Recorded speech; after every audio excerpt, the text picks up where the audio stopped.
নমস্কার, আমি মিলন স্যার। পাল একাডেমি সেন্টারে তোমাদের সকলকে জানাই স্বাগত। আমি আজকে আবার চলে এসেছি তোমাদের কাছে। তোমরা যদি একটু খেয়াল করো তাহলে দেখতে পাবে RRB NTPC 2025 গ্রাজুয়েট লেভেলের তোমাদের ভূগোল থেকে আসা কিছু প্রশ্ন নিয়ে আজকের এই ক্লাসটিতে আমি আলোচনা করব। ক্লাসটি শুরু করার পূর্বে তোমাদের কাছে আমার ছোট্ট একটি রিকোয়েস্ট, যারা আমার চ্যানেলে নতুন দেখছো, এখনো পর্যন্ত চ্যানেলটিকে সাবস্ক্রাইব করনি, তারা অবশ্যই চ্যানেলটিকে সাবস্ক্রাইব করে পাশে থাকা বেল আইকনটিকে একটু প্রেস করে রাখবে। আর যারা আমার ফেসবুক প্রোফাইল থেকে ক্লাসগুলি দেখছো, এখনো পর্যন্ত আমার প্রোফাইলটিকে ফলো করনি, তারা অবশ্যই প্রোফাইলটিকে ফলো করে একটু পাশে থাকবে। তাহলে চলো আর বেশি কথা না বাড়িয়ে আমরা একটু দেখে নিই যে ভূগোলের অ্যাকচুয়ালি কি কি প্রশ্নগুলি এসেছিল। সেই প্রশ্নগুলি আমরা এক ঝলকে একটু দেখে নিই। প্রথম কোশ্চেনটি দেখো কি বলেছে। বলেছে যে নিচের কোন মৃত্তিকা সবচেয়ে বেশি জল ধারণ বা জল ধরে রাখতে সক্ষম। নিচের কোন মৃত্তিকা সবচেয়ে বেশি জল ধরে রাখতে সক্ষম। এখানে আমি প্রথম যে কোশ্চেনটিতে একটু অপশন দিয়ে রেখেছি। অপশন নাম্বার 1 আছে লাল মৃত্তিকা, অপশন নাম্বার 2 তে আছে কালো মৃত্তিকা, অপশন নাম্বার 3 তে আছে মরুভূমির মৃত্তিকা, অপশন নাম্বার 4 এ আছে পলি মৃত্তিকা।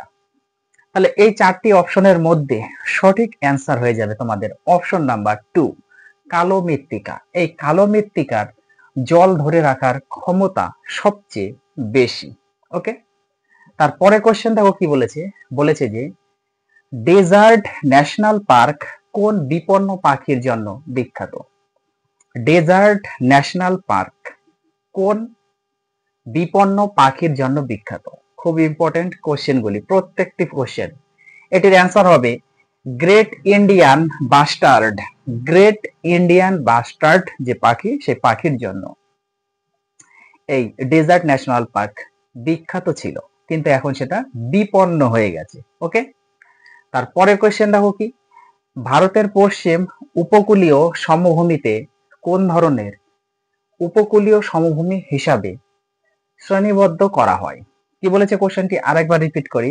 দেখো বলেছে যে ভারতের পশ্চিম উপকূলীয় সমভূমিতে কোন ধরনের উপকূলীয় সমভূমি হিসাবে শ্রেণীবদ্ধ করা হয়। অ্যান্সারটি হয়ে যাবে নিমজ্জিত উপকূল।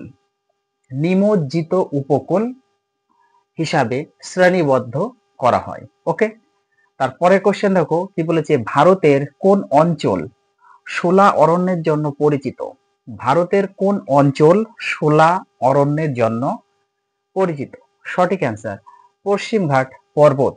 পশ্চিমঘাট পর্বত হলো ভারতের শোলা অরণ্যের জন্য পরিচিত। খুব ইম্পর্টেন্ট কোশ্চেনগুলি। তারপরে কোশ্চেন দেখো কি বলেছে। বলেছে ভারতের জনসংখ্যার ইতিহাসে, ভারতের জনসংখ্যার ইতিহাসে কোন পর্যায়টিতে মৃত্যু হার তীব্রভাবে কমে এবং জন্মহার উচ্চ থাকে। দেখো কোশ্চেনটি আরেকবার রিপিট করছি। কোশ্চেনটি দেখো কি বলেছে। বলেছে যে ভারতের জনসংখ্যার ইতিহাসে কোন পর্যায়টিতে মৃত্যু হার তীব্রভাবে কমতে থাকে, ওকে, এবং জন্মহার উচ্চ থাকে। ওকে, তাহলে আমরা একটা দেখে নিই অ্যান্সারটি কি। সঠিক অ্যান্সারটা হচ্ছে পর্যায় নাম্বার 3। পর্যায় নাম্বার 3 1951 থেকে 1981 মধ্যে, 1951 থেকে 1981 মধ্যে পর্যায় নাম্বার 3 তে এই ঘটনাটি ঘটে থাকে। সেটি হচ্ছে মৃত্যুহার তীব্রভাবে কমে এবং জন্মহার উচ্চ থাকে। ক্লিয়ার। তারপরে কোশ্চেন দেখো কি বলেছে। ভারতের মূল ভূখণ্ডের মধ্যে কোন রাজ্যের উপকূল রেখা সবচেয়ে দীর্ঘ। ভারতের মূল ভূখণ্ডের মধ্যে কোন রাজ্যের উপকূলের রেখা বা উপকূল রেখা সবচেয়ে দীর্ঘ। সঠিক অ্যান্সার গুজরাট। গুজরাট যে রাজ্য, সেই গুজরাট রাজ্য হচ্ছে এই মূল ভূখণ্ড, ভারতের মূল ভূখণ্ডের মধ্যে, হ্যাঁ, এই গুজরাট রাজ্যের উপকূল রেখা সবচেয়ে হচ্ছে দীর্ঘ। ক্লিয়ার। তারপরে কোশ্চেন দেখো কি বলেছে।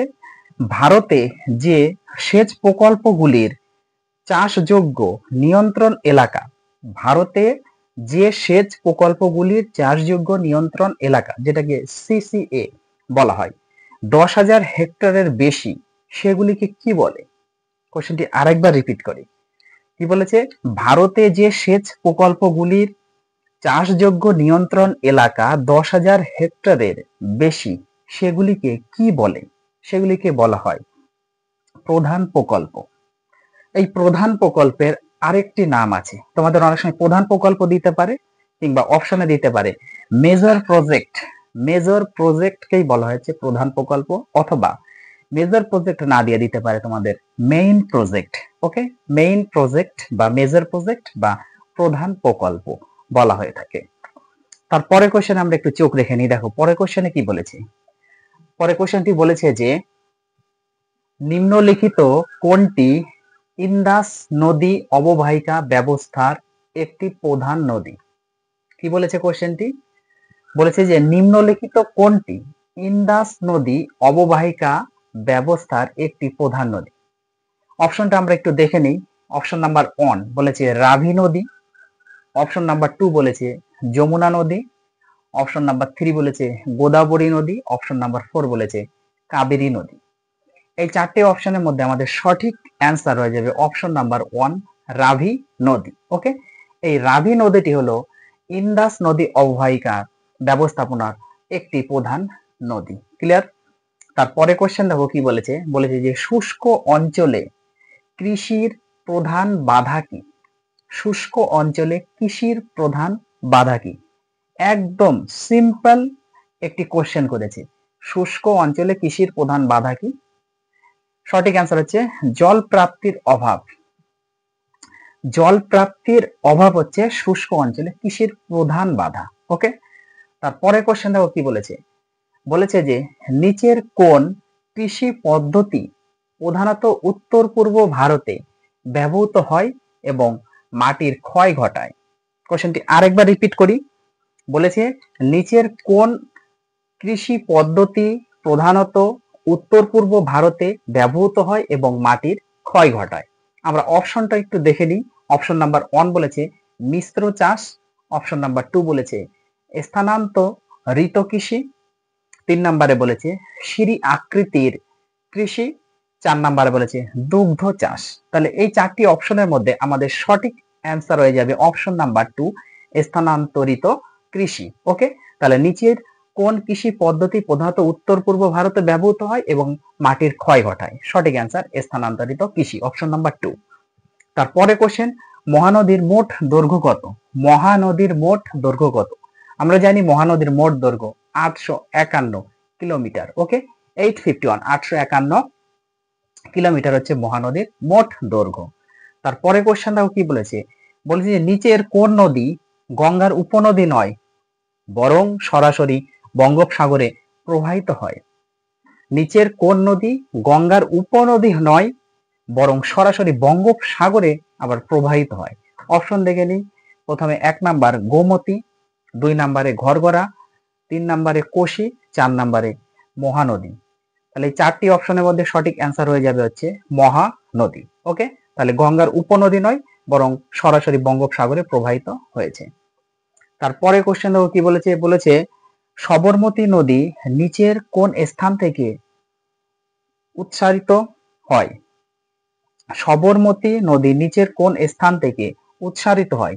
সঠিক অ্যান্সার আমরা একটু আগে অপশনগুলি দেখে নিই যে কি বলেছে। পশ্চিমঘাট পর্বতমালা, যেটা হচ্ছে মহারাষ্ট্রে, 2 নম্বরে বলেছে আরাবল্লী পর্বতমালা, যেটা রাজস্থান, 3 নম্বর হচ্ছে সাতপুরা পর্বতমালা, যেটা গুজরাটে, 4 নম্বর হচ্ছে বিন্দু পর্বত, যেটা হচ্ছে মধ্যপ্রদেশ। তাহলে সবরমতী নদী নিচের কোন স্থান থেকে উৎসারিত হয়? সঠিক অ্যান্সার হয়ে যাবে অপশন নাম্বার 2 আরাবল্লী পর্বত, যেটা হচ্ছে রাজস্থান। ওকে, তাহলে এটা হচ্ছে আমাদের সঠিক অ্যান্সার অপশন নাম্বার 2 আরাবল্লী পর্বত, যেটা হচ্ছে রাজস্থানের। তারপরে কোশ্চেন কি বলেছে। নিচের কোন ভারতীয় রাজ্যের উপকূল রেখা নেই? নিচের কোন ভারতীয় রাজ্যের উপকূল রেখা নেই? আমরা অপশনগুলো একটু দেখে নেই। দেখো অপশন নাম্বার 1 বলেছে রাজস্থান, অপশন নাম্বার 2 বলেছে গুজরাট, অপশন নাম্বার 3 বলেছে ওড়িশা, অপশন নাম্বার 4 বলেছে অন্ধ্রপ্রদেশ। তাহলে এই চারটি অপশনের মধ্যে আমাদের সঠিক অ্যান্সার হয়ে যাবে অপশন নাম্বার 1 রাজস্থান। তাহলে নিচের কোন ভারতীয় রাজ্যের উপকূল রেখা নেই? উপকূল রেখা নেই হচ্ছে রাজস্থানের। ওকে, তারপরে কোশ্চেন আমরা একটু দেখে নিই। দেখো পরের কোশ্চেনটি কি বলেছে। পরের কোশ্চেন বলেছে যে ভারতের পূর্ব উপকূলীয় সমভূমি কোন রাজ্য থেকে কোন রাজ্য পর্যন্ত বিস্তৃত? আমরা অপশনগুলি আগে একটু দেখে নিই। কি বলেছে?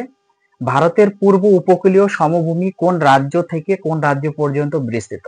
অপশন নাম্বার 1 গুজরাট থেকে কেরালা পর্যন্ত, অপশন নাম্বার 2 পশ্চিমবঙ্গ থেকে তামিলনাড়ু পর্যন্ত, অপশন নাম্বার 3 মহারাষ্ট্র থেকে অন্ধ্রপ্রদেশ পর্যন্ত, অপশন নাম্বার 4 ওড়িশা থেকে কর্ণাটক পর্যন্ত। এই প্রশ্নের সঠিক অ্যান্সার হয়ে যাবে পশ্চিমবঙ্গ থেকে তামিলনাড়ু পর্যন্ত।